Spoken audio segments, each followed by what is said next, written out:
Peter, welcome to the Book Thinkers Life-Changing Books podcast. How are you doing today? A pleasure, Nicholas. Good morning, good afternoon, good evening, depending where folks are. I'm really excited for today's conversation, but before we jump into it, I'd love to have you introduce yourself to those in the audience that are not familiar with you or what you do or the books that you've been a part of. Sure. I like to say I'm a 9-year-old kid having a blast. I am basically passionate about a number of subjects, solving the world's biggest problems. I've been making a deep dive of late into the last 8 years into longevity and age reversal, opening the space frontier. You know, I went to medical school as in my 20s, but became really a serial entrepreneur pursuing my dreams. Built a number of space companies, built a couple of universities, International Space University and Singularity University, started the XPRIZE Foundation that really focuses on solving the world's biggest problems. Author of now 4 books. My first book was called Abundance. Next one was called Bold. Third was The Future is Faster Than You Think. And then the subject of our conversation today is a book called Life Force that I wrote with Tony Robbins. Now, before we jump into Life Force, I'd love to dive into your younger years a little bit. Is it true that when you were 8 years old, you were giving lectures to family and friends on space, and then at the age of 12, you won a rocket design competition? Yeah, so it was interesting, right? My parents were both born on an island of Lesbos in Greece, and moved here. And my dad was a physician. My mom ran his office, and I was in the medical family. And, you know, back then it was just expected I would become a doctor. And that was just all there was to it. And it was the Apollo program and Star Trek that really got me going, got me excited. And so while it was sort of like medicine and biology was sort of like the understood background conversation, space was what my passion was. And I remember sitting down and giving my parents a lecture on the planets. And my dad afterwards came over and gave me a $5 bill, which was like a lot of money. And I was like, oh my God, you can make money doing this. This is great. And then if anybody's ever built model rockets, there was the premier model rocket company was called Estes Rockets. And I won with my best friend, Billy, won a rocket design competition. And that was fun too. Yeah. And then you went on to study at both MIT and Harvard. Like I shared with you before we started, I'm originally from the Boston, Massachusetts area. I'm down in Panama, avoiding the cold weather. Where do you currently reside? I'm in Santa Monica, 70 degrees and sunny every day. Yeah. Yeah, you can't beat it. You can't beat it. And so you're the founder and chairman of the XPRIZE Foundation. Can you tell everybody a little bit about that? And then we'll dive into the book. Yeah, sure. So I got, like I said, very enamored about space. And then I wanted to become an astronaut. I went to medical school as part of that journey. If you weren't a fighter pilot, the next best thing you could do was get a medical degree, statistically, to get into the astronaut corps. And then I ended up learning that the chances of me becoming a NASA astronaut were like 1 in 1,000. I had a better chance of becoming an NBA All-Star at 5'4" than I did at becoming an astronaut. And I read one day about Lindbergh that in 1927, he crossed the Atlantic, not on a whim, but to win a $25,000 prize. And I said, I'm going to create a prize for private spaceflight to open up the space frontier. And lo and behold, I did. I didn't have $10 million, which was the amount that I figured was needed. But I created the prize, announced it under the arch in St. Louis, and called it the X Prize, as sort of X was a variable to be replaced by the name of the donor who put up the 10 million. And that took me 5-6 years to raise the capital, which I did, from an amazing woman, Anusha Ansari. And the X Prize was won. We called it the $10 million Ansari X Prize, named after the person who funded it. And it was won in 2004. And the winning team had to build a private spaceship that could carry 3 adults up to 100 kilometers land, and then within 2 weeks with the same ship, make the trip again. And that started an incredible journey. We turned the XPRIZE into a platform in which we have launched about $300 million of prizes. Our latest and greatest prize was a $100 million prize that Elon Musk funded for removing gigatons from the atmosphere. And we're working on prizes for fixing the die-off of the coral reefs, of preventing wildfires, of even age reversal, which comes to the book here. So the XPRIZE puts up large cash prizes and says, I don't care where you went to school, what you've ever done before, if you solve this thing, not talk about it, not write about it, actually demonstrate how to solve it, you win the money and humanity wins the benefits of that solution. Yeah, it's truly amazing what you're doing. I was poking around the XPRIZE website before we jumped on today, and it was mind-boggling what you're able to incentivize people to do with the right amount of cash. So thank you for your worldly contributions. And now we'll dive into the book. So Life Force, instant New York Times #1 bestseller. When did the project originally start? How did you get involved with this? It started roughly 3 years ago. Tony Robbins is a dear friend and a business partner, absolutely brilliant. And he had injured himself in a skiing accident, and he came to me for advice. I had been very involved in the stem cell world and the regenerative medicine world and started some companies in that arena. And I introduced him to Bob Haruri, who's another dear friend, and he's involved in this book project. And Tony went down to Panama, where you are right now, to get stem cell treatments. And on the heels of that, I invited him. I hold an adventure trip every year with some of my biggest benefactors. And back 3 or 4 years ago, I had invited him to come to the Vatican, where we held a longevity and rejuvenation conference. And Tony got a chance to meet these amazing people. And on the heels of that, he became enamored with sharing what he was learning with the world about regenerative medicine. And I ended up introducing him to everybody I knew. And he said, listen, I'm going to write this book. Would you join me on this journey? And so my publisher, Simon & Schuster, is the same as his. And so I joined on this book writing journey, which was incredible. And what we've done is documented in the 700 pages, and the book can be read in chapters and in segments. You don't need to read it front to back, though many people have. But what I wanted to do was we wanted to document and give people hope. Get people excited about the breakthroughs that are happening right now, and just the potential for adding 20, 30, 40 healthy years onto your lifespan. I'm fascinated by these subjects. When you were writing the book with Tony, who was the target reader, and really what was the mission for the book? What's the desired outcome? Yeah, so we had a little bit of a disagreement on that. Tony wanted to focus really on people in their midlife, probably 30s, 40s, 50s, and really around vitality and energy, which we do very much do. It's about how do you maintain your energy levels and vitality. And I wanted to really focus in on the whole longevity and age reversal realm. Specifically, people in their 60s, 70s, and 80s, and giving them hope there. And we ended up doing both.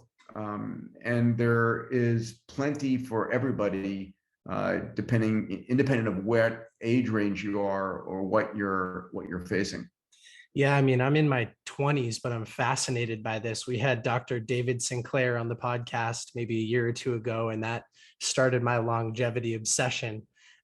In the beginning of the book, you talk about how biology is now an information technology. So can you define precision medicine for everybody and talk a little bit about how data is now incorporated into like personalized leverage? Sure. So, one of the things to realize is, first of all, our biology, who we are, is influenced by so many things. You have your genetics, and David Sinclair wrote a fantastic book called Lifespan, which and we all have 3.2 billion letters from our mother and from our father, and that is that library of life. And if you stop and you think, Nicholas, around the notion that you've got the same genes that you were born as you have now in your 20s, you'll have the same genes in your 40s, 60s, 80s, 100. And the question is, if you have the same genes, why don't you look the same throughout your life? And it isn't necessarily what genes you have, it's what genes are turned on and which genes are turned off. It's called your epigenome, and epi for the Greek word above. And I think that understanding of what your code is and then which of those genes are on or off is part of this digital biology. It's understanding the control systems for your genes that control your proteins. The other thing is understanding your physiology. So most everybody listening right now, very few of us truly know what's going on inside our bodies. If I ask people, are you absolutely sure you don't have a cancer or heart disease or an aneurysm or dementia going on in your body? Most people, if they're honest, would say no. And we're kind of naive about what's going on inside our bodies. We hopefully feel good, we feel alert, we feel in good shape, but we don't actually. And we've all heard of people who, keel over or die in their sleep or whatever. And it's like, oh my God, what happened? Well, whatever happened didn't happen that morning. It'd been going on for some period of time. So part of what digital biology and information science is around being able to monitor your body 24 hours a day, 7 days a week. And so we're going to move medicine out of the hospital, which is an emergent situation, out of the doctor's office where you go maybe once a year for a checkup, and into your home, onto your body, into your body, right? I've got my Oura ring I'm wearing, I've got my Apple Watch. Yeah, there you go. I usually wear a continuous glucose monitor, but these are just the early days. We're eventually all going to have sensors that are measuring our biochemistry all the time and saying, listen, you need to hydrate more, you need more protein, you need more vitamin D, whatever the case might be. So we can turn that loop, and AI is monitoring your physiology all the time and helping you optimize it, 24/7. And when we do that, the cost of healthcare is going to diminish dramatically, because today healthcare is after you're sick. It's really sick care. After something bad has happened, having to pay for those bills, paying for the surgery, paying for whatever it is, versus catching disease at the very beginning, when it's most addressable. So there's a diagnostics revolution. One of the things that we write about in the book is a company that Tony and I, Bob Hurry, Bill Kapp, a number of other individuals started, called Fountain Life. And there's a sister company called Human Longevity. But Fountain Life has got facilities throughout the US and into Canada, Europe, and Asia over the next few years. And what we talk about is going for an annual upload, where I just did mine a month ago, I think. And what you do is I go for 5 hours and I'm fully digitized, full body MRI, high resolution, looking at all the vessels in the body, in the brain, my cardiac, my heart, my lungs, everything, looking for any kind of cancer, looking for any kind of aneurysms, looking for any deviation from norm. And then I do an AI-enabled coronary CT, looking at the heart, DEXA scan for muscle and bones, looking at my gut, my genomics, my blood chemistries, everything.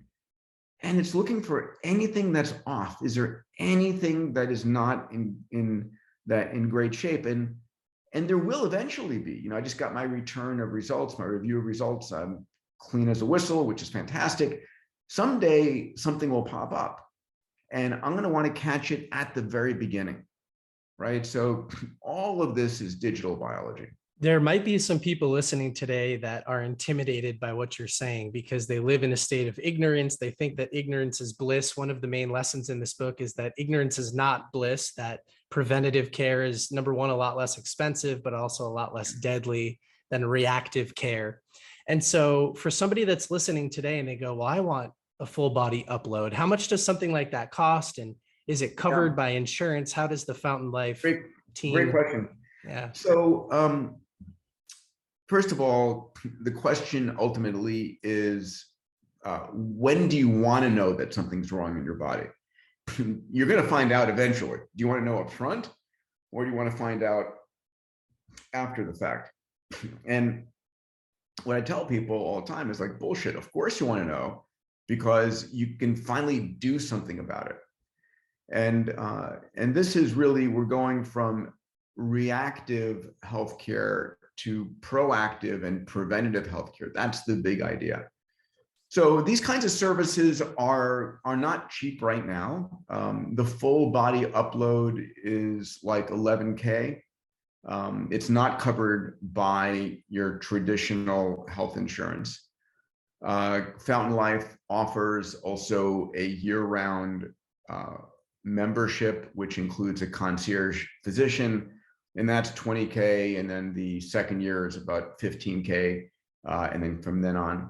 But one of the things that we did that I'm very proud of is we're trying to flip the model. So right now, insurance, fire insurance pays you after your house burns down, right? Life insurance pays your next of kin after you're dead.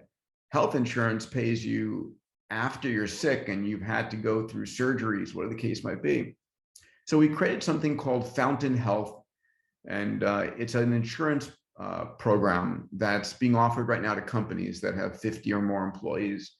And for the same price as the normal insurance, everyone insured under Fountain Health gets all of the testing for free. So the goal is to test everybody who's insured by the company and catch disease at the very beginning when it's cheaper and easier and more effective to treat versus down the line. And it's interesting, right? The numbers are pretty staggering. We did a study between Fountain Life and HLI that this is mostly men in their 50s and 60s, 2% have a cancer they don't know about, 2.5% have an aneurysm they don't know about, and 14.4% have something going on inside their body that requires immediate attention. And that's kind of, that's pretty crazy, right? So ultimately, this is about helping you to live longer and healthier by catching disease at the beginning when it's most addressable. On this podcast, we've had a lot of guests in the past talk about, you work so hard, you sacrifice your health and your happiness to make money. And then you kind of wake up, you're 65, you're not physically able to travel like you thought you might be. And you've maybe ruined relationships with family members because you put work first. And so my question to you is, at what age should we start paying attention to this? I mean, for me in my 20s, to spend $20,000 is a big number, but I care so much about my health. Like, when does that debate start, and when should people start paying attention to it? So first of all, I'm not by any means recommending that everybody should spend this amount of money. It really, there are steps you can take, that are incremental along the way. But at the end of the day, you're going to spend the money somewhere, sometime, if you're sick. And the question is, how do you make it upfront? And the book, which is an investment of $25 in your time, really is about what you can do right now to maximize your health, right? And it really is the basics. It's 8 hours of sleep, it's exercise, it is diet, it is mindset. I put the Fountain Life element in the category of not dying from something stupid, preventable. And so we can talk about each of those. And I think it's important for individuals to realize that you can take control of your health, that you can be the CEO of your own health, and that there's nothing more valuable than health. I love the saying, Nicholas, that the man or woman who has their health has 1,000 dreams. The man or woman who does not has but one dream. Anybody who's ever been sick knows how true that is. Yeah, it really is. So before we get to some of the other fascinating advancements in technology around health, which I definitely want to talk about, let's dive into some of the more practical things that a listener today might be interested in learning more about from the book. So Sure. sleep is an important one. We both wear an Aura ring. I use a chili pad as well. I read that you use a chili pad. So You. what are some of the things that you recommend for the average person to start paying more attention to? So let's set a target. First and foremost, the body does need 8 hours sleep. Genetically, there is a very small fraction, less than 1% of people who can get away with less. If you think about it evolutionarily, imagine there was one subset of humans that did great on 6 hours and one that did required 8 hours. The people who did 6 hours of sleep had 2 more hours to forage, to procreate, to defend themselves. They would have outcompeted everybody else. And so the reality is we need 8 hours of sleep. And how do you get it? Well, there are a number of tricks. First of all, there's a great, one of the people we interview in the book wrote an incredible book called Why We Sleep. So what do you need? First of all, you can control typically when you go to sleep versus when you wake up. So for me, I'm trying to be in bed and asleep by 9:30. What does that mean? I'm not watching TV before that. I'm not on my computer before that. What I do actually is I listen to an Audible book for 20 to 30 minutes before I go to sleep. And it's like being read a bedtime story, and that really works. I've got a great eye mask that I use. I love the Manta, Manta eye mask. I use a chili pad. I set the temperature in the room down to 64, 65 degrees. And so, those are the tricks that I use for getting a good night's sleep. And I really use my Oura ring and measure it from the perspective of, I used to brag about being able to get by on 5.5 hours of sleep. Now I brag about getting 8 hours of sleep. Yeah, the Aura ring has changed my life. I mean, we have that old Peter Drucker aphorism, what you're not measuring, you can't manage. And so every time I make an improvement like the chili pad, I can really see the actual difference. And so I'm excited for technologies like this to continue to develop over time. And I use my girlfriend uses that Manta eye mask, and we have a lot of those things put in place. And I like to tell people that sleep is one of my superpowers as well. I like to brag about how much sleep I get. Another one of the areas that you talk a lot about in the book is fasting, and then the food that you consume. So I read that you fast 19 hours a day and you eat for 5. Is that accurate? Yeah, that's my objective goal. So I'm, doing as much water. I try and do a couple of liters of water a day. And I will typically have dinner at 6, be done by 7, and then try to minimize any intake until the next day at lunch, typically around 1 o'clock. So, it's about 6 hours, 5-6 hours of eating. And then the rest is a fasting period. And fasting, and David Sinclair talks about this, and we talk about it in our book as well. Fasting triggers a number of epigenetic elements that are longevity promoting. So that's one. The other thing on diet that I think is the most important is minimizing sugar. Sugar is an inflammatory factor. Sugar causes heart disease, it causes neuroinflammation and degeneration.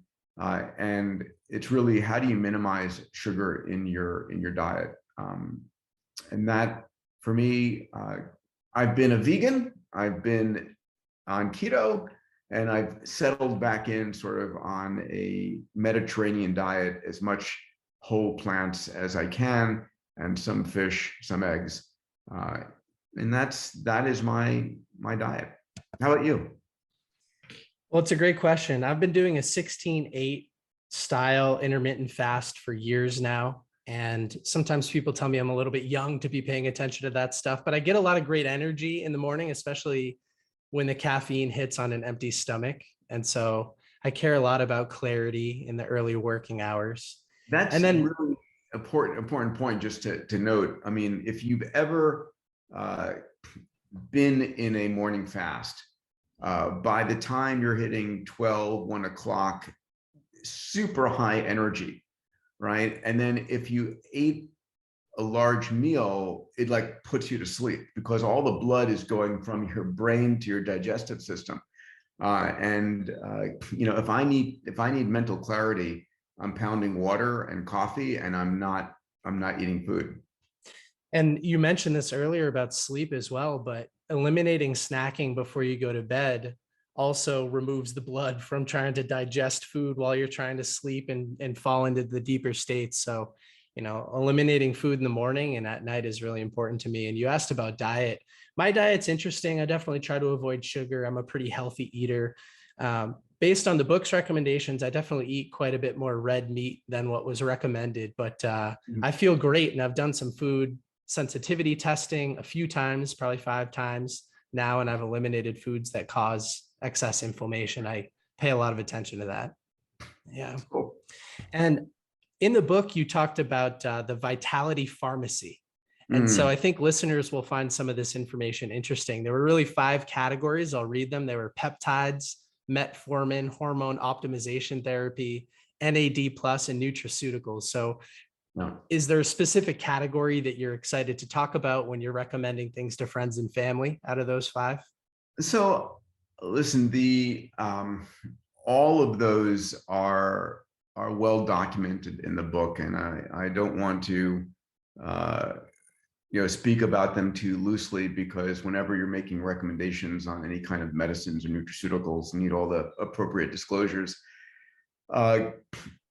What I can say is there's some incredible studies going on metformin right now. Metformin, also known as glucophage, it's one of the cheapest medicines out there. It reduces your blood glucose levels. I take a gram of extended release metformin every day. A lot of people do. You know, glucose in the bloodstream is what feeds cancer, and metformin's thought to have a cancer protective element. It also, again, you know, blood sugar causes glycosylation of cholesterol that leads to heart disease. It causes neuroinflammation. So there's a lot of benefits. There's a big study that's being done right now out of Albert Einstein Medical School on metformin, hopefully to show its longevity impact. And it's like, you know, these are pennies per pill, so it's not expensive. You do need a physician's prescription to get it. You know, the idea of NAD precursors, NAD, nicotinamide adenine dinucleotide, NAD is a energy currency in the cells. And it's NAD and ATP, if you remember from your high school biology, adenosine triphosphate, these are the mitochondrial currencies for powering molecular interactions in the cell. And as we get older, our NAD levels drop and can cut by a factor of 2. And so NAD is important for controlling your epigenome. It's also important for DNA repair, a series of 7 proteins and genes called the sirtuins, and David Sinclair is the expert in this. Anyway, long story short, there are a number of precursors. NMN is one of them. I have a supply of NMN I take right here called Elevant. And then there is, and then nicotinamide riboside, NR. Here's another basis by Elysium. Anyway, these are some of the supplements that I'll take. We ended up creating a website where folks who are interested in these supplements and peptides, and one of the other things we talk about is hormone optimization, right? When you're in your 20s, you're in optimum state of physiology and hormone levels and so forth. But after the age of 30, there begins a very quick uh, sort of disequilibration of your hormonal levels, because we were never designed to live past age 30 as a human species. We would have our babies at age 13, and by the time you were 26, 27, your baby was having a baby. And before Whole Foods, McDonald's were around, the last thing you wanted to do was steal food from your grandchildren's mouths. So you would die and give back your bits to the environment. Well, we want to get ourselves back to optimal hormone levels. And so if you go to lifeforce.com, which is where you can learn about the book, down below, you can learn about Fountain Life, where you can get your full body scans. You can learn about My Life Force, which is where a lot of the supplements that we recommend in the book are accessible. And ultimately, it's really a matter of how much do you want to take control back of your life. It's up to you. All I can say is the things that I do as I've learned about these areas. Yeah, it's fascinating. There are a lot of people that are very skeptical of these subjects, which is really interesting. And I always tell people that 4 or 5 years ago, when I was not paying attention to my health, I would crash towards the end of the day. I'd have burnout. My workouts weren't as great. And from a cognitive perspective, I would fail a lot earlier in the day. And so paying attention to all of this has elevated almost every area of my life. And there's a lot of unfulfilled potential in all of us. Peter, I heard on another podcast, you mentioned that you have an internal mental age of 28, but a biological age of 49 and a half, even though you're 60. So I'd love to have you tell everybody what that means. Well, so my chronological age is, your birth date, month and year minus, what you are today. So I'm 60 years old. My biological age, there are a number of different mechanisms for measuring your biological age. And this goes back to more on the epigenome of which genes are turned on and which genes are turned off. And there's a number of different tests you can do. And a lot of these are blood tests or saliva tests. One's called True Age. And they look at what are called your methylation sites on your genome. And the last test I did was put me at 49 and a half, thereabouts. And then mentally, I feel like I'm at the top of my game, and I feel like I felt, in terms of hunger, energy, desire to go make a dent in the universe, as I did in my late 20s. So that's sort of where I put myself these days. Which is really optimistic, I think, for anybody reading or watching or listening today, because we have so much potential. And as we continue to make breakthroughs related to health span, our potential increases exponentially. Do you think it will ever reach a time where humans can live forever? I mean, I talked to David a little bit about this, but it's a fascinating subject. I'll be curious what he said. So when I was in medical school years ago, I remember watching a television show on long-lived sea life that certain species of whales and sharks and turtles could live 200, 300, 400, 500 years old. And I was like, if they can live that long, why can't we? And I remember thinking to myself, Nicholas, that it's either a hardware problem or a software problem. And we're eventually going to figure this out. And I believe that this next decade or two is the time when we're going to really begin to understand at its most fundamental level what's going on, why we age, how to slow it, stop it. And as we've discussed vis-a-vis David Sinclair and folks like George Church, how do you reverse it, right? So I'm in the middle right now. We mentioned the XPRIZE Foundation earlier, where I'm running these large cash prizes and offering money to the team that can pull gigatons of carbon out of the atmosphere, or map the ocean floor, or launch rockets into space. And I'm very close to a prize today on age reversal. And this would be a $101 million XPRIZE for the team who can reverse the age of an individual by 20 years or more. right? So that's the conversation that I think is fascinating to have. Yeah, I do too. There was some conversation in Life Force about telomere lengthening and stuff, which is super fascinating. These subjects, now I'm a total rookie here, but gene therapy and gene editing, it's a huge subject in the book, and it's somewhat confusing to the average person like me, but maybe you could give everybody a little taste by describing CRISPR. Maybe what is the technology and how is it currently being used? Most people aren't aware of it, I don't think.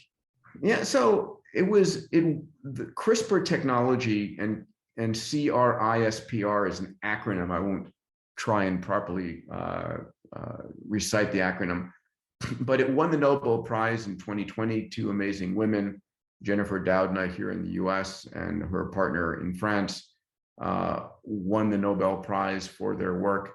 And CRISPR is a gene editing system. It's a technology that allows you to go in and accurately edit the genes inside of a living cell. And we've been able to make single letter replacements, like turn, there are 4 letters in the DNA alphabet, A, T, C, and G, and being able to switch out a letter. But it's also allowed to switch out multiple nucleotides and even potentially an entire gene. And so all of a sudden, this is, we think about a word processor and editing a Word document. You can search, you can cut, you can paste, you can edit. The same is going on right now in life. You can search for a particular gene sequence, you can cut it out, you can replace it with something. You can write an entire gene sequence of letters and generate a new gene. And so it's extraordinary what's possible there. There was a little 3-line segment of the book that said there are a few ways to fix a cell. Gene therapy replaces defective or missing DNA inside of a cell. Gene editing, like CRISPR, allows you to repair the DNA inside of a cell. And then stem cell therapy has replaced the cell entirely. So when we kicked off the podcast, you told me that the book sort of started because Tony came down here to Panama. He had some stem cell therapies for the torn rotator cuff and back problems, some IVs. So what are stem cells? Could you give a little introduction on that subject? Sure. So I want you to imagine that you build a beautiful mansion. 50-room mansion, multiple stories, extraordinary, complex capabilities, and you've got the designs for that mansion. But more importantly, you have a staff of like 50 people who are maintaining that mansion for you. And for 20 years, it's going great. But over time, what occurs is the maintenance staff starts becoming senile or dying off, and their ability to read the instructions and maintain the mansion starts to slowly fall off. And the mansion over the course of 100 years goes into disrepair. Well, our stem cells are that maintenance staff. It's the regenerative engine of the body. And when you're born, you have a large supply of stem cells in your skin, in your brain, in your muscle, in your bones, in your fat, in your liver, in all of the different cellular compartments. And those stem cells have the ability to, under certain conditions and stress, differentiate from what's called a pluripotent stem cell to a specific kind of cell. They can become a muscle cell, they can become a liver cell, a bone cell, heart cell, connective tissue cell, whatever is required to maintain the integrity and structure of the body. And in your earlier years, your stem cells are the regenerative engine of your body. But as you get older, your stem cell population falls off rapidly. It could fall off 100-fold or 1,000-fold. And the other thing that occurs is they undergo a number of mutations and degradation. So your stem cells are not as strong as they were once before. So the question is, and it's called stem cell exhaustion. There are 9 hallmarks of aging, and stem cell exhaustion is one of them. And so the question is, can you revitalize your stem cell population? Can you restore it? So one of the companies that I'm very proud to be a founder of, or co-founder along with Bob Hariri, is a company called Cellularity. So there's a chapter on Bob. We have these hero chapters. David Sinclair is a hero. Bob Hariri is a hero, and others in the book, Martine Rothblatt. And so Bob is an MD, PhD, a brain and spinal cord surgeon.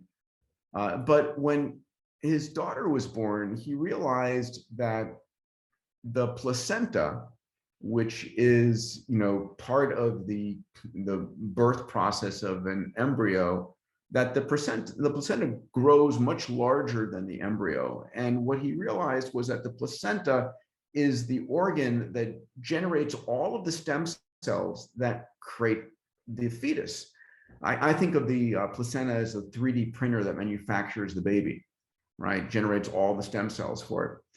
And when a baby goes to full-term growth, and you deliver the baby, then the placenta is delivered in the afterbirth. Typically, the placenta is thrown away. You actually pay for it to be incinerated. But it turns out that the placenta is very rich in cells. It's rich in stem cells, natural killer cells, and T cells. These are immune cells. And so Bob built a company as part of a much larger pharmaceutical company called Celgene. He built a company, and we spun it out about 5 years ago to form a company called Cellularity. And Cellularity is one of the largest cellular manufacturing companies. And we have over 100,000 placentas in storage, and we are able to extract the stem cells from those, and the T cells and the natural killer cells.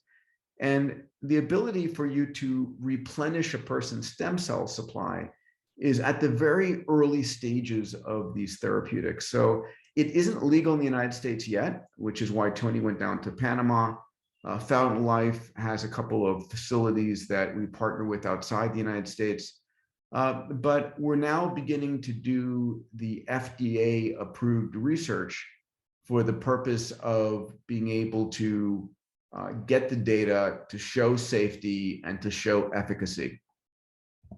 So do you think there will be a time in the near future where every time a baby is born, the placenta is frozen to be accessed later for stem cell therapy? I think that, well, first of all, it's a service you can buy right now. There's a company which is part of Cellularity called Life Bank USA. Anybody who's pregnant or knows someone who's pregnant, I highly commend it. I have two 10-year-old boys. Their placentas are, their cells from their placentas are stored in the deep freeze. It's like having your original software for the child without any kind of aberration saved for the long term. And so I do believe that this is going to become more and more likely. And I think that these placental-derived stem cells and natural killer cells and T cells will become important for augmenting your immunity and augmenting your regenerative process. Yeah, some of these subjects at first glance sound like science fiction, but one of my biggest takeaways from the book, or mindset shifts, was that things are getting better. I'm optimistic for the future. All of the technologies that you talk about in the book are well-researched, well-funded. They seem like they'll become commonplace very soon. So I'm really optimistic about that. Yeah, no, I'm super pumped about it as well. One of the things I talk about that's so important for people to have for their maximizing their longevity is what I call the longevity mindset. I think you can will yourself to life and will yourself to death. And I think if you believe that these technologies are extraordinary and that they're coming more and more powerfully, you have something to live for. You have something to hope for. You have a reason to keep yourself in better shape. And so the challenge is most people don't have access to this information. So the book was written as a means to extend people's longevity mindset. And then one of the other things that I did was to create an AI engine Nicholas, called Longevity Insider. And it's something that I feel really powerful about because there's so many breakthroughs occurring all the time that we don't know about. And I read, all through the day. I'm just consuming data, and then I turn around with that data I consume, and I am teaching, I'm writing on it. But the ability to maintain, because the amount of progress in biotech, health tech, and longevity is like exploding exponentially, the ability for me to stay on top of it was really hard. So I built an AI engine and built a platform called longevityinsider.org. It's free for anybody who wants to go. If you go to longevityinsider.org and register, you'll get every day a summary of the 15 most powerful breakthroughs going on in longevity and health tech. And it just blows me away at what's going on. It's extraordinary.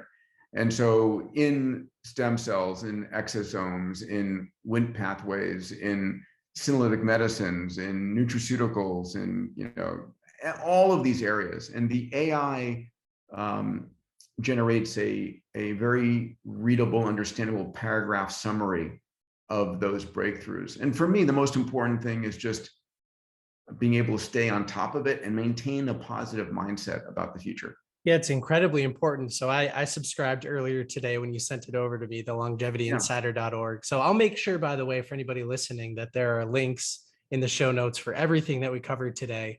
But yeah, I think it's incredibly important to have a positive mindset, and subscribing to something like this can replace a little bit of the negative news cycle that maybe somebody listening is consuming today, and replace that with positivity. And there are so many other subjects, Peter. I know we have to wrap up here in just a moment. There are so many other subjects in the book, like you mentioned, the spotlight of Martine and the organ regeneration, 3D printed organs. Let me hit on that just because it's so extraordinary. It is, right? yeah. So there are two incredible heroes, Martine Rothblatt and Dean Kamen, in the book.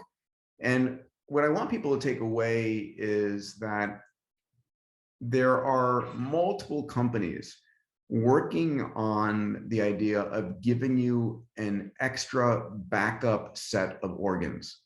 Like today, if you, God forbid, need a kidney, a liver, a lung, a heart, you've got to wait for someone to die to give you that, and hope that someone has a tissue match to your genetics. And even then, you're on immunosuppressants, while you have this transplant. Well, there are a number of technologies. I won't go into the details. They're in the book on being able to generate an abundant number of backup organs. And for me, it's amazing. And I don't think it's a matter of if, it's only a matter of when. And I think the when is this decade. So it's great news for the hundreds of thousands of people who are waiting on organ transplant lists for a heart or a kidney. It's amazing stuff. It truly is. That section of the book was mind-blowing for me. I was actually listening to the book in the gym a couple of weeks ago, and I was listening to that section, and I just kind of stopped for a minute. I'm like, life is incredible. This world is incredible. People like Martine and Dean, like, they're incredible. And so Peter, I'm happy that we were able to give my listeners a little introduction to some of the subjects in the book. There's so much to touch on, but for people that want to buy a copy of the book or learn a little bit more about you and what you do, where should they go? What should they do? Sure. I mean, if you just go to lifeforce.com, you can order the book there. On that same site, there are a number of resources, from Fountain Life to the nutraceuticals we talk about, all the things we talk about in the book, from the Manta Mask to OneSkin to Multitude. They're links to all those there. If you're interested in the work that I do, I put out 2 blogs a week. Typically one's on longevity and one's on exponential technology. You can go to diamandis.com, my last name, and you can get the blog there. And then the XPRIZE is xprize.org. And yeah, it's ultimately, for me, I believe this is the most extraordinary time ever to be alive, my mission is helping entrepreneurs create a hopeful, compelling, and abundant future for humanity. And that's where I get my hope and my excitement. Well, you're doing an amazing job at that. And today, I mean, I'm going to have to go back and listen to this conversation. There's so much to draw from. So one more time, a big thank you. And I look forward to our next conversation. I look forward to it as well, Nicholas. Enjoy Panama. Be Thank safe. you.